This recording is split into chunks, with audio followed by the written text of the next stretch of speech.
and to immigrate to the, I have a mark on my slide, which I'd like to figure out how to remove. Hold on one. See, I'm failing at my presentation as well. All drawings. There we go. So yes, by age 5, here I am, this cynical child who's looking at the photographer like, what the heck is this guy think he's doing? And then I've, matured into a successful physician and administrator at UC Health. You may have, if you'd looked at my blog, I have a one-page regular resume, and you might think that I had been successful in my career, but maybe not so much, right? So things started going wrong for me in failures when I was in middle school, and my parents were naturalized citizens. And if you can imagine a 13-year-old in the naturalization officer's office, where my parents have just passed their exam and have signed to become US citizens, and the man turns to me and says, "Young man, would you like to be a US citizen?" And I'm thinking, well, yes, sir. He says, fine, then you'll need to sign here. And keep in mind, young man, this is the most important signature of your life. Do not mess it up. And I just want to point out that I don't know who became naturalized that day, but it certainly wasn't me. It was this kid who did not spell his name correctly on the most important signature of his life. So here are our learning objectives. I'd like you to write the first story of your own failure resume, to be able to describe the benefits of failure, and to use books and tools to build for yourself a failure-tolerant future. So it will be interactive. So the question is, why should we write a failure resume? Is it a chance to laugh at your past, think how dumb you used to be, see something you've learned and let your life be a cautionary tale to others, perhaps? Maybe build your resolve to try again and learn and try a different approach. Because those of you who are readers of my blog, The Undiscovered Country, this is the specific link to the blog post of my failure resume, and we'll go over some of the stories in this together. And an additional failure, my favorite item on this failure resume is that perhaps the last entry on the bottom right. After 3 years of writing weekly blog posts on leadership and informatics, my most popular post is this failure resume. So great. Here's your first exercise to do this. Write a story for your own failure resume. I'd like you to take a whole minute to jot down one or more examples of your own failures, and then pick one where you learned a lesson. And what was the lesson? And I'm going to give you a countdown timer on the right. 60 seconds. Go.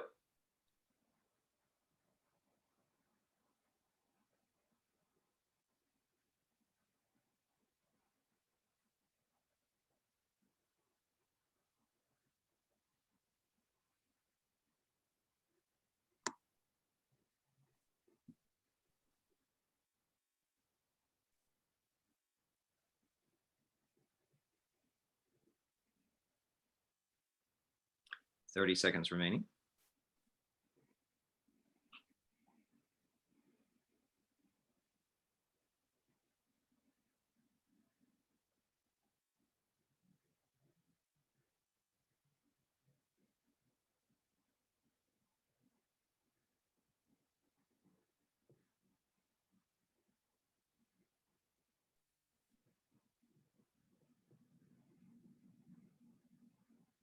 And time's up. So no time like the present to get started on your own failure resume. So great.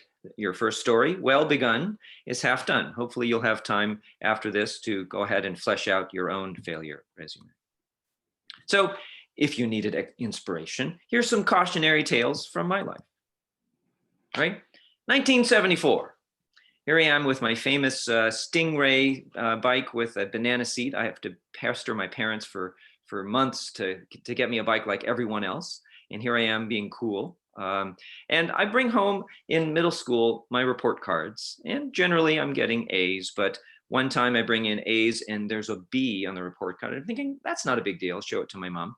My mom gets very quiet, looks at it. The only thing she'll say to me is, "You wait till your father gets home."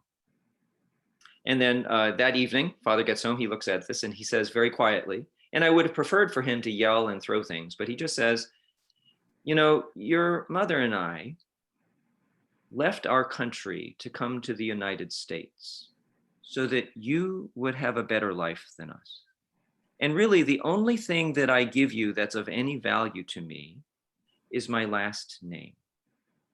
And what people know about us in this country is that you represent the family Lin. And you know, the name Lin goes back 4,000 years. And in fact, you really represent Chinese culture to the Americans who know us. And we expect you to do your best. And what you can bring me home is a B, and that's the best you can do. Takes a big sigh and he walks away. You know, I'm 13 years old and I'm crushed. This is, in fact, the last B I ever got as a result.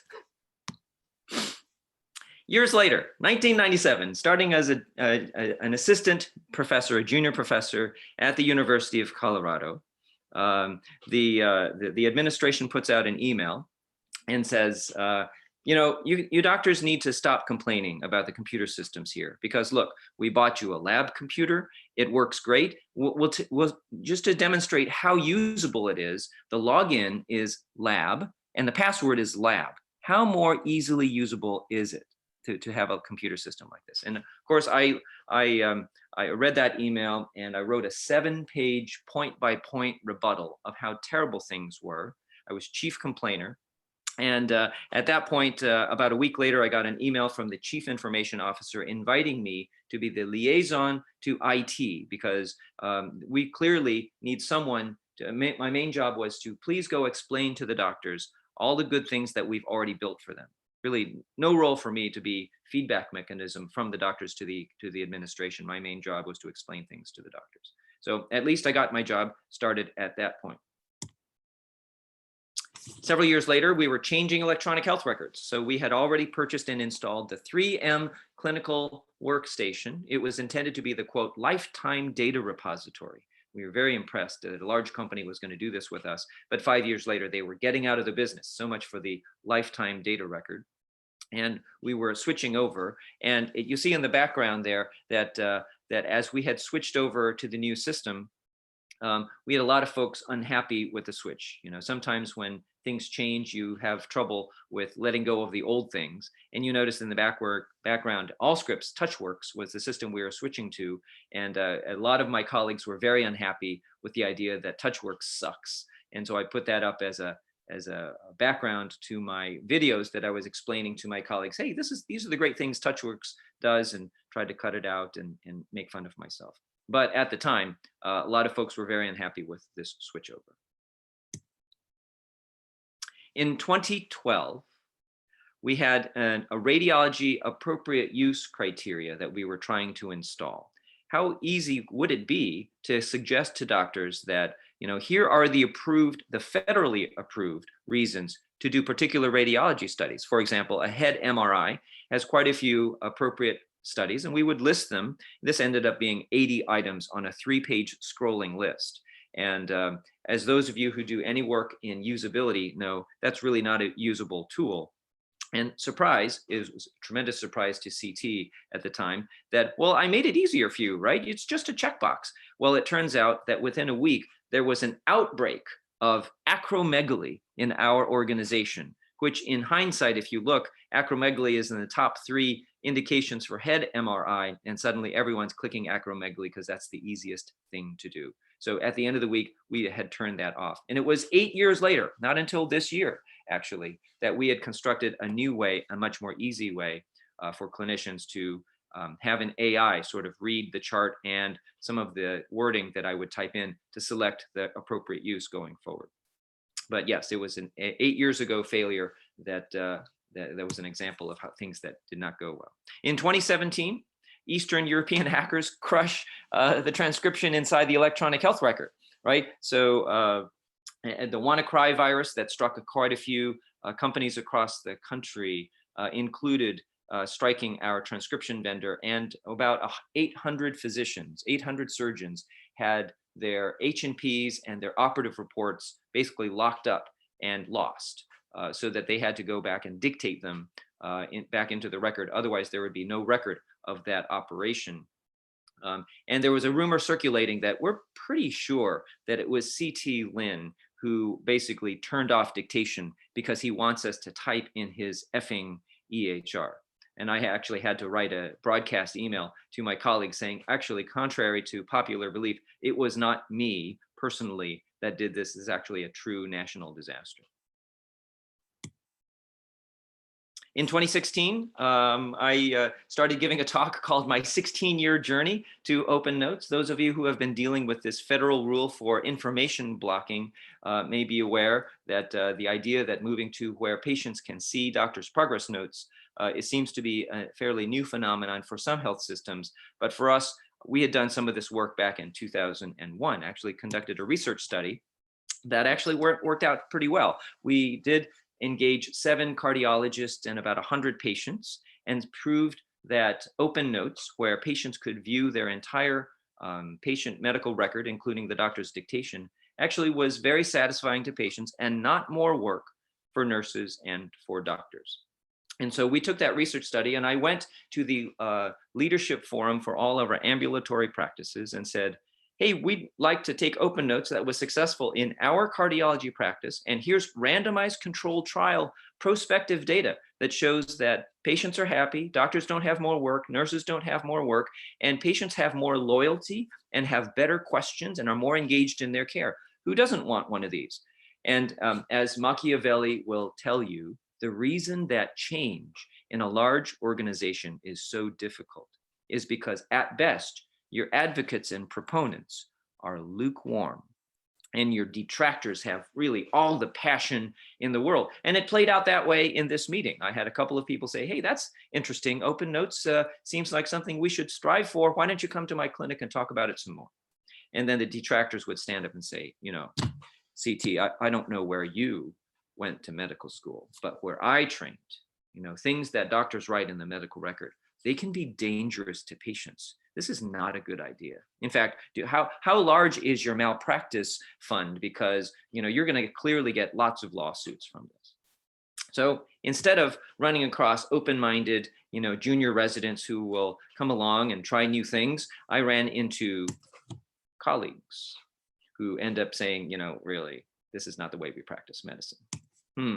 So this is harder than I thought it would be, and it actually took 16 more years of working on various things and actually coming across leadership books and realizing that changing minds is not about p-values and scientific findings. It's about really changing an organization from the ground up in terms of conversations, trust, and relationships. So if you haven't read the book, that's one book that I would certainly recommend. I consider this one of the founding textbooks of informatics.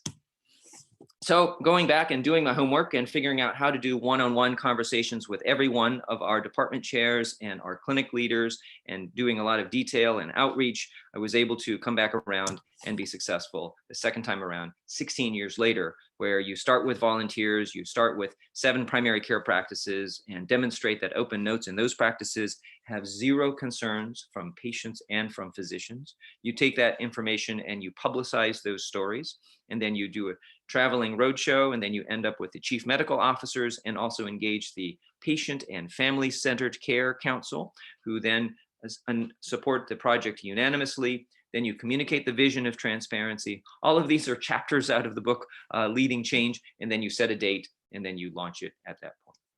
And then at that point, we were successful going system-wide. At that point, we were 600 clinics and 12 hospitals. Discharge summaries, emergency department notes, and ambulatory notes all went live on one day. And we've been successful since then. So here's your next exercise. It's a grit exercise. This is what I consider 16 years of grit, holding on until you're successful. Take 30 seconds, jot down a long-term goal. What small daily task would move you toward that goal? What would be considered a leading indicator? Would it be setting aside 30 minutes a day to think about and work on the goal? Is it 1 page of writing per day if you're thinking about writing a novel or working on a research paper? Is it leaving your email off in the morning for an hour, 2 hours, 4 hours so that you can work towards your goal? What would it be? And it'll give you 30 seconds on the time.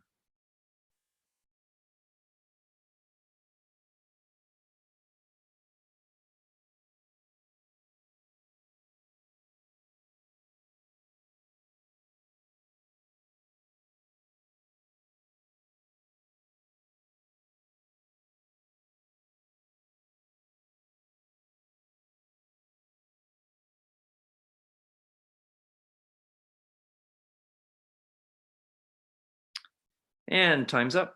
So hopefully you've thought about some possible opportunities to do something consistently to move you towards where you want to go. Angela Duckworth's written a great book on this, Grit, The Power of Passion and Perseverance. Some quotes from the book: there are no shortcuts to excellence. Grit is about working on something that you care about so much that you're willing to stay loyal to it. It's doing what you love, but not just falling in love, staying in love. Open notes, take 2. Don't write like an internist. Yeah, so as an internal medicine physician, I tend to be comprehensive at my explanations and really lose people in the process. Being comprehensive doesn't translate well to email, for example. So here's an FAQ that I wrote back in 2013, trying to get our clinicians ready for open notes with tons of hyperlinks and lots of detailed explanations. And you would think, well, that's not so bad on a page, but really, if you really look at the context of the rest of the paper, it's too long, right? Every page, to my thinking, cuts your readership in half. So what happens if you do this? Well, it's 1 page, but maybe it's 2.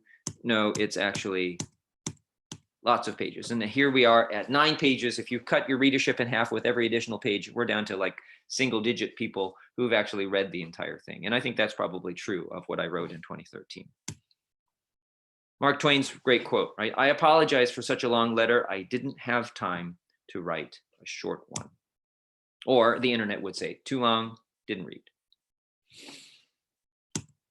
So this is my new take, right? So in this year, as we're getting ready to open up open notes for not only ambulatory progress notes, but inpatient, I tried to distill all of those findings down to 1 page, one side of 1 page, an executive summary, then the things you ought to consider changing, and some alternative suggestions. Again, those of you who read my blog, ctlin.blog, I have this posted there, how to write an open note.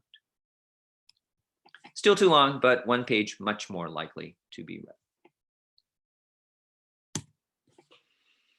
Along the lines of, writing your memoirs or writing things that you think people might want to read, whether it's a paper, whether it's a book, it may be easier, again, talking about grit and small daily tasks, to write a blog. And I ended up starting this about 3 years ago. And I found it easier to spend, 15, 30 minutes and put together a brief thought for a blog. And I found I could do that consistently and have been able to do that weekly for about 3 years at this point.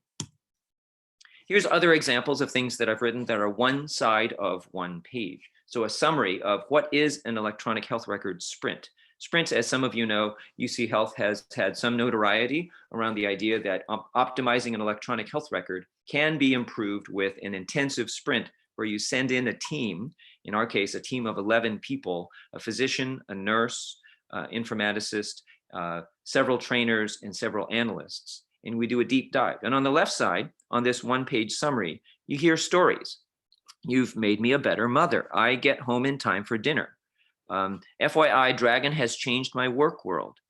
I no longer seek early retirement. So you have stories to appeal to your right brain. And then on the right side, I could have arranged right brain, left brain better, but the numbers are on the other side. So we have a net promoter score of 42, and we can see that the net promoter score for providers for the electronic health record before the sprint was -12. It moves up to +16. And you can see that provider burnout went from 46% down to 36% and so forth. And down below, all of the things that we did in detail. A 1-page summary gets people a sense of, oh, this is what a sprint is. Similarly, for information blocking, you've seen that I've written a 1-page summary, including stories, including data for how we're going to approach information blocking. Similarly, as we develop predictive models, right, it's very difficult to actually conceptually think about predictive models going forward. And I tried to come up with a hot air balloon metaphor and using a 1-page summary to create that analogy between what is a hot air balloon, what is a predictive model, how can we replace one with another going forward. And also secure chat, as we've moved away from pagers and 3 or 4 different types of texting, secure texting solutions to a single solution within our electronic health record. What are the gotchas? What are the potholes we're planning on trying to avoid, and the ways that we can move forward? Again, a 1-page summary. How can you do that on 1 page so that your readership is more likely to consume it? So this is your to-do. Here is your TLDR. Take 30 seconds, jot down a project or a thing that you need to explain more clearly. Start writing a 1-pager. What is your key point? What is your story? Who are you writing for? Can you summarize the idea in 1 sentence? Can you say it more clearly? You will improve quickly with practice, but it is hard work. So here you go.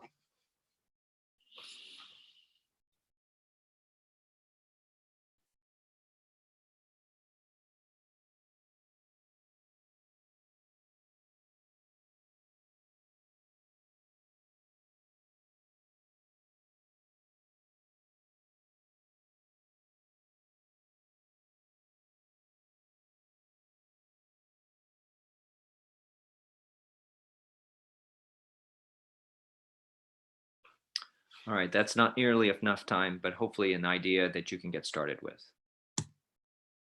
Strunk and write, right? This is back to high school now. The elements of style, I just love the writing, how vigorous William Strunk's writing was. He says, omit needless words. Vigorous writing is concise. This requires not that the writer make all sentences short or avoid all detail and treat subjects only in outline, but that every word tell. It's a good exercise. Here's my ukulele origin story. 2010, just before we went live with the Epic Electronic Health Record in 2011 at UC Health, my family and I were in Hawaii and going through the closets in the condo that we had rented. And as we open up closets, I think, what is this tiny guitar doing here? And after several evenings of plinking on the 4 strings and learning to play Michael Row Your Boat Ashore and so forth with one finger, right? 1 finger is a C chord, and you can basically play a handful of songs with 1 chord. I was pretty much hooked.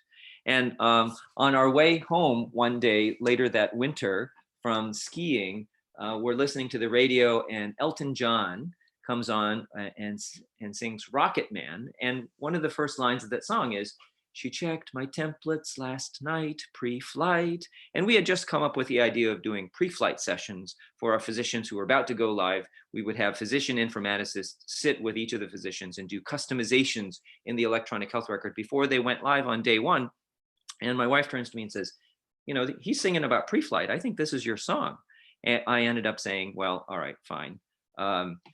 This is what we'll do. And ended up writing that song at the kitchen table that evening. And that's gone on to infamy, as it were, on YouTube. So do this, dare to be vulnerable. Take 30 seconds. How can you bring your humanity to work? Is it art? Is it music? Is it your own failure resume that you share with the team? What might it be? And I'm going to give you 30 seconds to do that.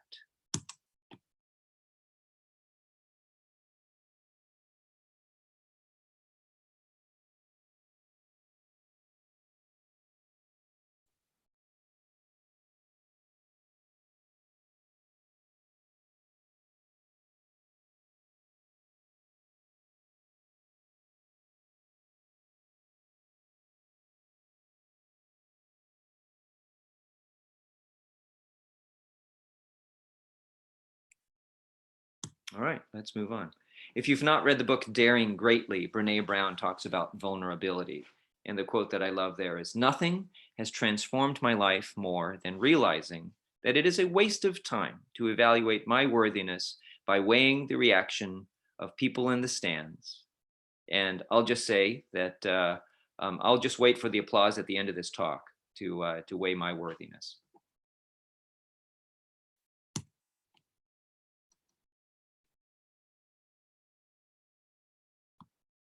All right, So here are the learning objectives that we went through: writing the first story of your own failure resume, describing the benefits of failure with vulnerability, and then using books and tools to build yourself a failure tolerant future.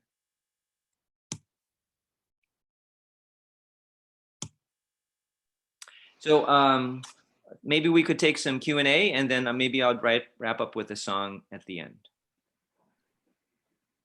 Bonnie or others? Also, CT, I'd love, maybe you could share your failure resume before we move into that real quick. There were just some items on, I don't know if everybody clicked the link and saw it, but I just thought that your vulnerability there, and yeah, it drew me. So I think it'd be lovely if you have it accessible. I will, yep, while we wait for some questions, I'll do that real quick.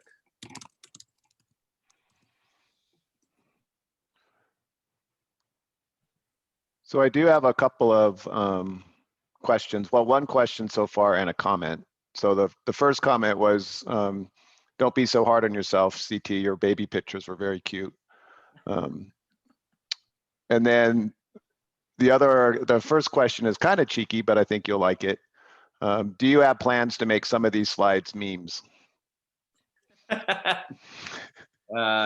Sure, I had not thought of it, but thank you for that idea.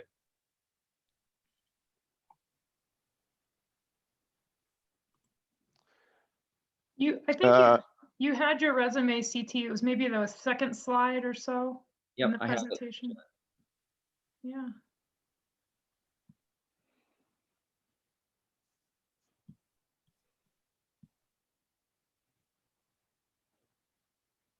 See that? Yeah, I love your second one from 1985. Applied to 12 medical schools, rejected by the first 11. So yeah. All it takes is one, right?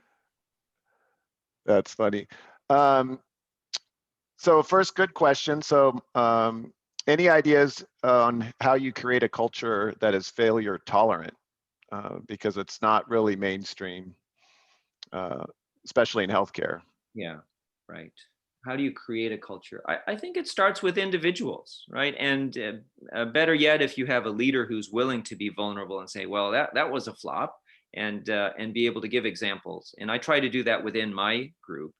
It may be a bit more difficult if you're a junior person to do so, but perhaps having those private conversations with leaders. I frankly have frequent conversations in my one-on-one conversations with my colleagues and the folks who report to me, who say, it would be great if you would share this in public forum, for example. And in fact, the fact that I'm actually presenting today from my parents' house in California and having gone for a break in the middle of what is now a resurgent pandemic, one of my junior colleagues did say, you could share that with everybody, that the fact that you're officially taking a break, and the timing may not be great, but that this gives permission for others to think about being, not having to be perfect, having to be on all the time, and maybe you don't have to be.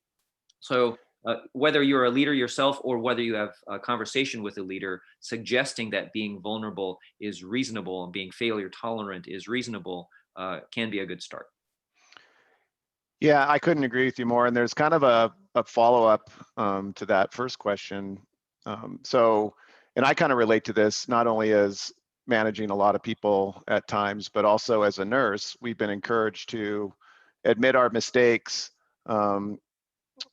talk about our mistakes, learn from our mistakes, and we're trying to create that culture in the clinical environment to admit mistakes, learn from them, and help the organization. But what do you see with institutional organizational failures? And there's still a lack of transparency there, or willingness to share the organizations or the health system failures. Yeah, I don't know that as an individual you can influence that, but as each of you, as I imagine, all of the folks on this call will over their career ascend to some level of leadership to contribute your piece of it towards the organization, that can be pretty powerful. So rather than having it be something where you try to force the organization that way, it's really about individuals sharing their own vulnerabilities, which starts to change the culture. All right, one last question, and we really want you to sing. So Any advice on how to recognize when something you are currently doing is likely to be a failure, and how do you pivot? How do you recognize things that you're working on are going to be a failure? You don't, right? You're in the middle of it. You totally believe in it. Things are going to be great. And then, oh my God, what just happened? So you just got to be, or maybe your colleague taps you on the shoulder. Hey, CT, that's a bad idea. This is not going well. Oh, okay. I mean, just being aware, right? Rather than just plowing ahead and doubling down on whatever you're doing, be open to colleagues' feedback. And when you have an open enough group where you can talk to each other and say, CT, what, that's another bad idea of yours. Yeah, maybe you're right. Take a step back and admit it and pivot. Yeah, and kind of leave ego aside, right? Because that's what usually leads you into those. All right, so Bonnie, you're going to get your wish. I want to hear the song, CT. All right, let's do the song, everybody. I'm going to optimize for video clip and share my computers. All right, guys. Now, is this has this been gone to print yet, or is this a first showing? Where does this song stand? This one's actually already on my YouTube channel. Okay, all right. It's Telehealth World. Uh-oh, I have to. Were you worried about people screen scraping it and sending it out, Bonnie, or what? He needs his royalties. Tell me if you can hear this, and if not, I'll pause, okay? Okay. Yes, very good. We wore masks and shields. How would we cope? But now with telehealth, I see your face shine with hope, and I think to myself, what a wonderful world. Here's a video screen. Screw you, COVID-19. There's no need for patients to travel to be seen. And I think to myself, what a wonderful world. The colors of the rainbow, so pretty on the screen, also indicate healing on the joints of patients seen. I see friends waving hands, saying, how do you do? They're really saying, IT, I love you. I see patients on screen, and we wave hello. Their pain well controlled. I watch them get up and go, and I think to myself, what a wonderful world. Yes, I think to myself, what a wonderful world.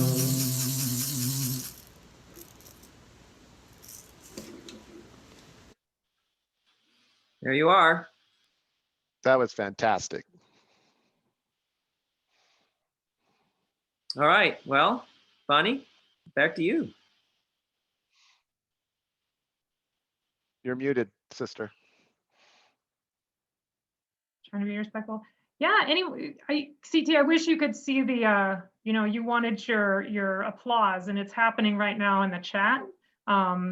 I think you sealed it maybe with the show. And I think someone here is looking, they're asking how much a backstage pass would cost. So maybe that's something we could auction off in the future. No, I want the Devo hat. Can he auction that off? That's I did think when I first saw that video, where did he get that hat? Yeah, where did he get the Devo hat? Yeah. I have a question for you, and I'm sorry, Scott, you've been reading them, but I guess my question is, I really like that one-page strategy you have. I think that's incredibly effective. Do you, is that a format that you created, or did you kind of discover that somewhere? Okay. My favorite response was from the clinic manager of a surgery clinic, when I had been sending information to our surgeon colleagues that were, multi-page emails, of course. And she sends back, she goes, your surgeon colleagues read your first sentence and then they're done. So you have maybe a sentence or two to get their attention, which really sort of put me back on my heels to think about, well, what is it that I really want to get across? And can I get it across in the subject line of the email? Can I get it across in the first paragraph, the first sentence? And then translating that to an information sheet. You do need to give enough information for people to understand the background.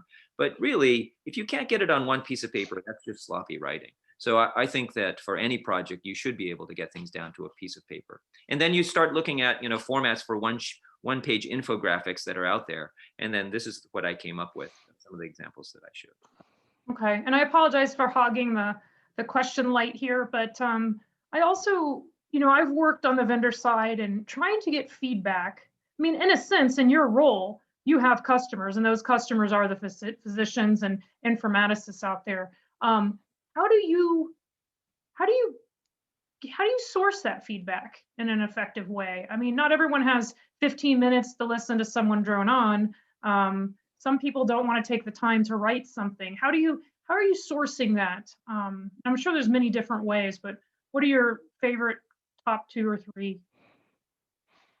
Where do I get the feedback from? Meaning, I mean, well, in any CMIO will tell you there's plenty of negative feedback. There's plenty of it, right? There's the all caps email that's sent to the CEO and carbon copy CT Lin. This is why CT Lin is destroying healthcare in this country. I'm like, you take that and you go, okay, thank you very much. Next time I'll try to be better. And you use that to improve yourself. And then you go amongst your colleagues, and if you're doing a good job sort of doing the walk around to the clinics that you serve, you sort of stop by and say, what are you hearing about such and such? And of course, you have the usual sort of, well, you've never said anything to any of us. All these changes you make, you're not telling anyone. You're just doing that in a secret cabal room in the back.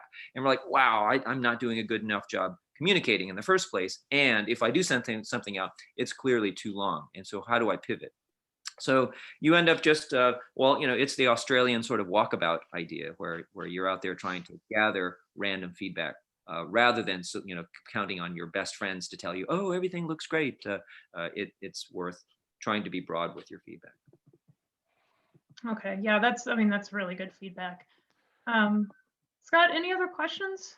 Yeah, and I had one personally, and I know CT, Bonnie, you and I talked about this in kind of the prep call, but I think the failure resume is very powerful, not only from a personal perspective, but also from a professional perspective.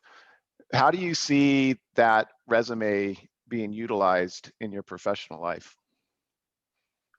The fun thing is when you Google the term failure resume, there's actually quite a few folks who've now written about it. And there's one person I love who said that I think it was a he, was applying for a new job. He had sent his regular resume to a number of positions, and then he sent both his regular and his failure resume to a number of position opportunities. And he found that the response rate of the people reading his application was something like 4 times the response rate when they received the failure resume. And so it really shows the human underneath the success of the person applying for the job. And he says, what was it? I got 1 or 2 replies for my regular resume, and I got 8 replies for the ones where I sent both resumes. So showing your vulnerability actually can be to your advantage. And is there a way to tie those together effectively? So showing vulnerability, showing that you've made mistakes, and then capturing how you've learned from that on your actual resume? Or what are your thoughts on that? I've not tried to do that all in one. I think would seem odd if you're someone reading through resumes and going, I succeeded, I failed. Oh, yeah, that's interesting. But having 2 sort of back to back, as long as your resume and your failure sort of can be packaged together, having 2 side by side is actually a nice contrast. Yeah, that's kind of how I pictured it too. All right, thanks.